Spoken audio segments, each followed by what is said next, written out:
asked any one of my 3 children what it's like to be with me out in public, I bet you $1 they'd say I'm chatty. I love people. I love hearing from Lincolnites about their concerns, and I love getting new ideas about how to make this city an even better place to call home. My record on the council reflects this. I was the first council member to start using Facebook to provide weekly updates and field questions from residents. I'm the only candidate in this race that was part of a bipartisan group of council members to hold a public listening session in a library. And while many will talk about transparency, I have done significant work to make city government more transparent. I initiated a grant from Bloomberg Philanthropies that created a new public website that publishes city data so people can keep tabs on what's going on at City Hall. As your next mayor, I look forward to creating a series of Mayor's Night Outs where we could get together and chat about your concerns. When we look at city government in Lincoln, the advantage we have over state government is our city government is smaller and closer to the people.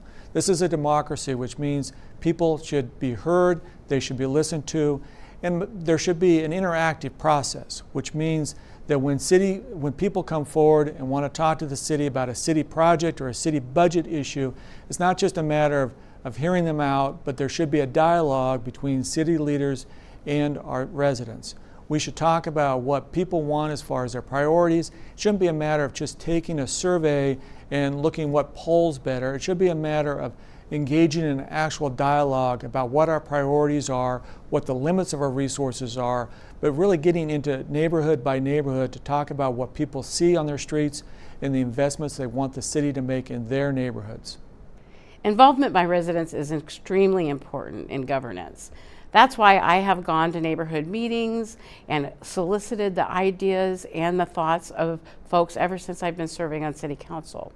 As mayor, I would not only continue that process, but I would encourage further processes. For instance, I would commit to a town hall meeting in every quadrant of the city at least once a year.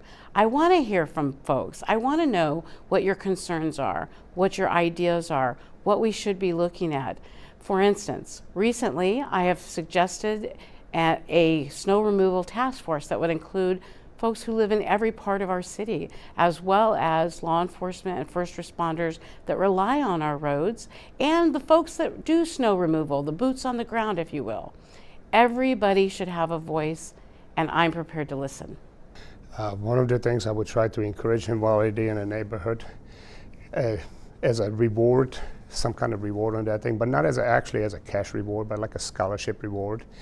And when they do something exceptional, nominate them for like a citizens, so that way they get the somewhat recognition, so that people see what's happening, not just in that circle, but I mean all the way through the city.